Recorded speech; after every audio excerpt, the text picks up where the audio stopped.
Hey, thanks for stopping in. Here's another series that I started, and I did a little video about this piece earlier.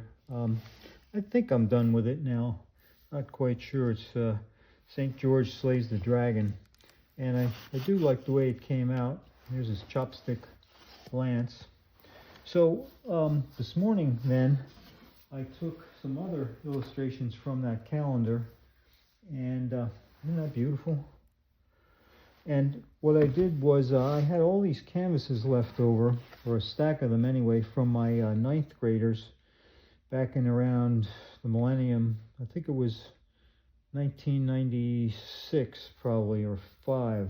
I had my kids do paintings for my social studies class, and at the end of the year, if they didn't want them, I told them they could leave the canvases with me, and I'd use them, in my art stuff. So a number of them did that, and these are 11 by 14s. So I cut these illustrations off the calendar, and I mounted them. I used a mixture of Elmer's glue and water, about 50-50 proportions, and it worked really well. There had been some bubbles in these, but now they've kind of all flattened out, and that's really nice. Yeah, these were really bubbly this morning. So the plan is to, again, like with that other piece, work into them and so forth. But what's so interesting to me is I mounted these on these paint boards that the kids did totally at random. I didn't really think about matching up colors or anything like that.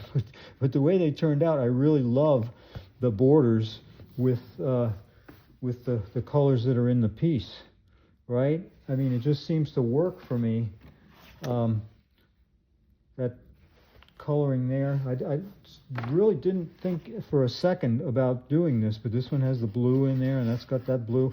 It's really cool. This was a picture of an Inca, a historical Inca situation. We were studying the Mesoamericans in my ninth grade class, and this was something to do with the sun god.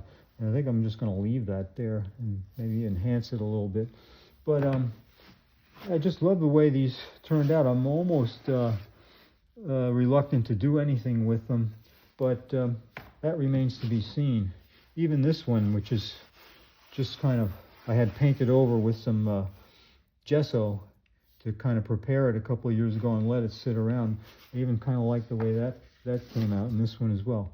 So that's the many saints of Cherry Valley, and we'll see what happens with that in the future. And here's the one that started it all off.